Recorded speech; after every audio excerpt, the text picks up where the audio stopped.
Hai teman, selamat datang di channel Sekate New. Jangan lupa pada teman-teman untuk like, komen, dan subscribe supaya tidak ketinggalan update dari channel ini. Mimin ucapkan terima kasih. Selamat menyaksikan. Terpaksa menikahi Pak Ustadz season 3 bab 119. Bukan belum percaya, Papa nggak mau ambil keputusan apapun sebelum ketemu langsung sama Akil dan cari tahu Akil seperti apa. Fiona menghela napas berat.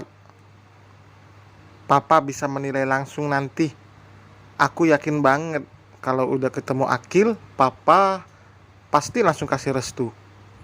Ia begitu percaya diri karena siapapun yang mengenal Akil dengan adab lelaki itu yang baik tentunya akan bisa menilai. Mama juga berharap begitu. Setelah bicara panjang lebar, sambungan telepon terputus. Fiona tidak pernah berhenti berdoa agar semua niat baiknya diberikan kelancaran. Ia menyadari dirinya bukanlah wanita soleha, namun ia juga memiliki keinginan untuk hidup lebih baik dengan berdoa dan meminta pada Sang Pencipta. Gue kayak lupa sesuatu. Tapi apa ya? Fiona bergumam namun matanya tertutup rapat. Ia sudah merasa mengantuk. Berpikir dalam kondisi mengantuk jelas tidak akan bisa menghasilkan apapun. Saking lelahnya, sampai telepon masuk saja tidak terdengar olehnya.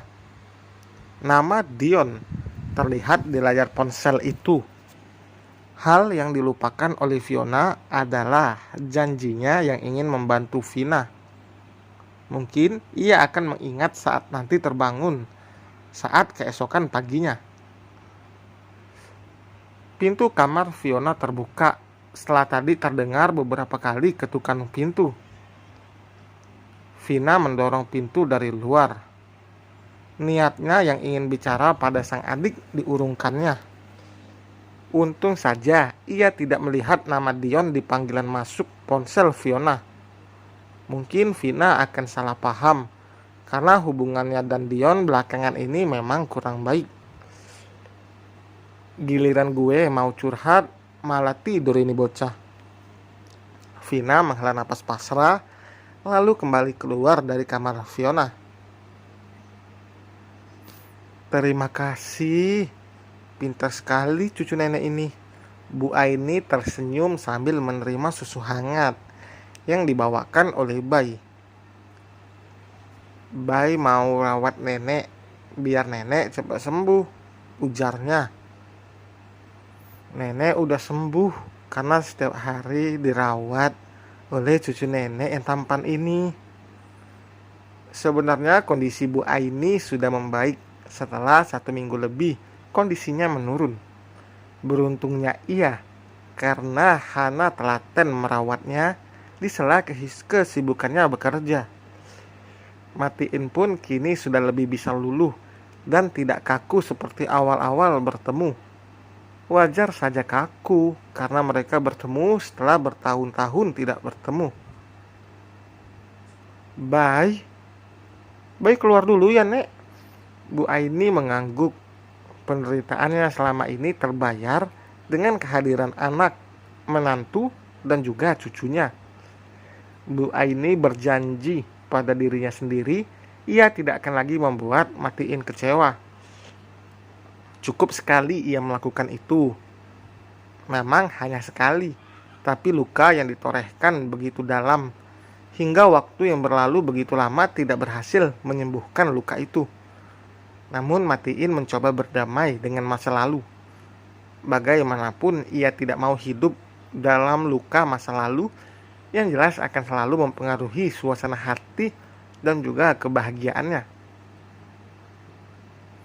Kayaknya kalau mereka punya anak lagi, rumah ini akan ramai, gumam Bu Aini. Ia memang belum tahu kondisi Hana seperti apa. Tidak mungkin mereka langsung bicara segalanya. Semuanya akan dibicarakan pelan-pelan di waktu yang tepat. Setelah Bu Aini sembuh total. Wanita parubaya itu keluar dari kamarnya. Sebenarnya ia sudah benar-benar sehat, tapi masih saja dibawa ke makanan ke kamarnya. Untuk berdiri dan berjalan pun tidak memiliki kesulitan. Ia ingin makan dan bergabung bersama yang lainnya.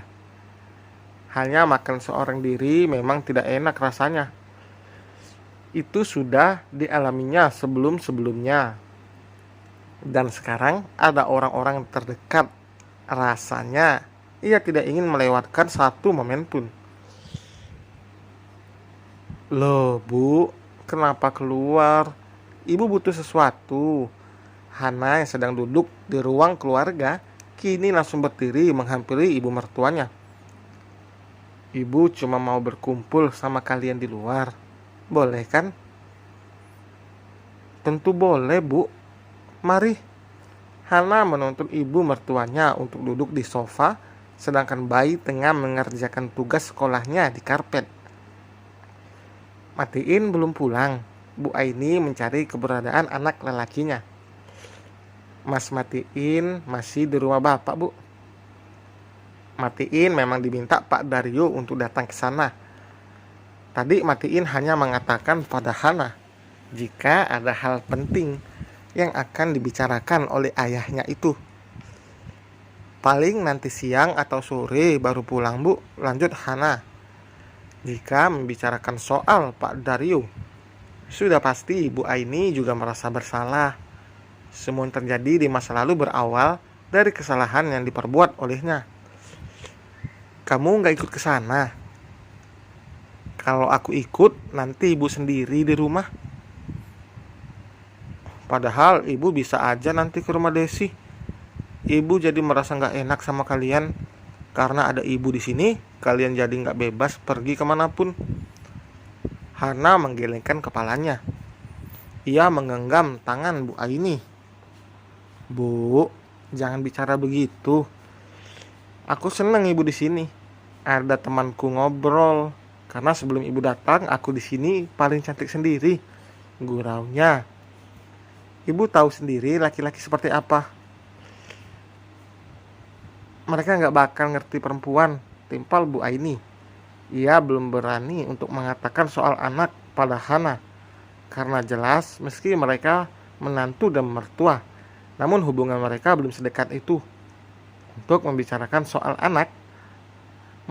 soal anak kedua Matiin yang Hana, yang sampai kapanpun tidak akan pernah ada.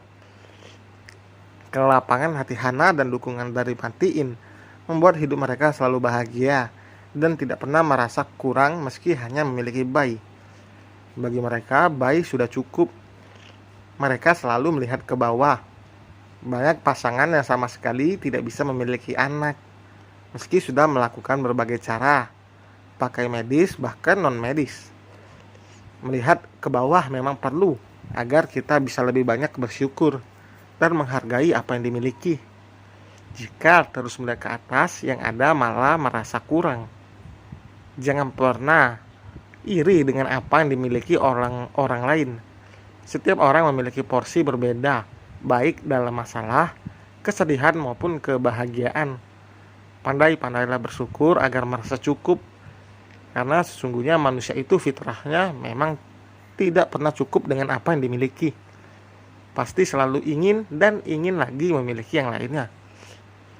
Tapi alhamdulillah, aku bersyukur karena mendapatkan bayi yang pintar dan pengertian. Kalau ditinggal kerja pasti anteng di rumah. Aminya main sama sepupunya. Oh, jadi selama kamu kerja, bayi di rumah orang tua kamu? Iya bu, biasa aku jemput. Nanti pas aku pulang kerja, kalau Mas Matiin pulang lebih dulu, Mas Matiin yang jemput. Berarti nanti bayi pulang sekolah langsung kesini aja. Ibu bisa jagain. Bu Aini memang diminta oleh Hana dan Matiin untuk tinggal di sana. Selama Hana nyaman sudah pasti Matiin tidak masalah. Karena yang diutamakannya adalah kenyamanan istrinya. Mungkin jika Hana tidak nyaman, Bu Aini akan tetap tinggal bersama Bu Desi dan Pak Edi. Atau Matiin menyiapkan rumah lain untuk ibunya. Namun karena Hana begitu pengertian, ia jelas tidak akan membiarkan ibu mertuanya tinggal di tempat lain. Hana ingin membantu Matiin agar lelaki itu bisa berbakti pada ibunya. Memang seharusnya seorang istri seperti itu, membantu suaminya berbakti pada orang tuanya, bukan malah menjadi jembatan pemisah yang selalu mengadu domba jika ada perbuatan atau mungkin perkataan mertua yang menyakitkan. Padahal orang tua itu harus ditegur dengan lembut. Namanya orang tua, tingkahnya pasti kembali seperti anak kecil lagi. Aku takut ibu kerepotan nanti, ujar Hana merasa tidak enak. Bukan apa-apa, ia baru bertemu dengan ibu mertuanya, merasa tidak pantas jika menitipkan bayi pada Bu Aini. Enggak dong, masa jagain cucu sendiri kerepotan? Kok kayak bau gosong nih. Astagfirullah, aku lupa lagi kentang goreng. Sebentar ya Bu. Hana langsung bergegas ke dapur dan Bu Aini beralih pada Bay. Bay? Iya Nek, Bay mau punya adik, tanya Bu Aini. Bay terdiam, senyumnya langsung luntur. Anak itu langsung menggelengkan kepalanya. Gak mau, Bay gak mau punya adik. Dahi Bu Aini berkerut mendengar itu. Kenapa gak mau? Ibu sedih kalau Bay ngomongin soal adik. Ada apa ini? Apa kandungan Hana lemah? Atau dia gak bisa punya anak lagi? Bu Aini menggelengkan kepalanya. Enggak. Mungkin kalau gak bisa punya anak, gak mungkin. Paling kandungannya yang lemah. Dan selesai teman. Terima kasih telah mendengarkan. Jangan lupa like, komen, dan subscribe. Sampai berjumpa di bab berikutnya. Bye.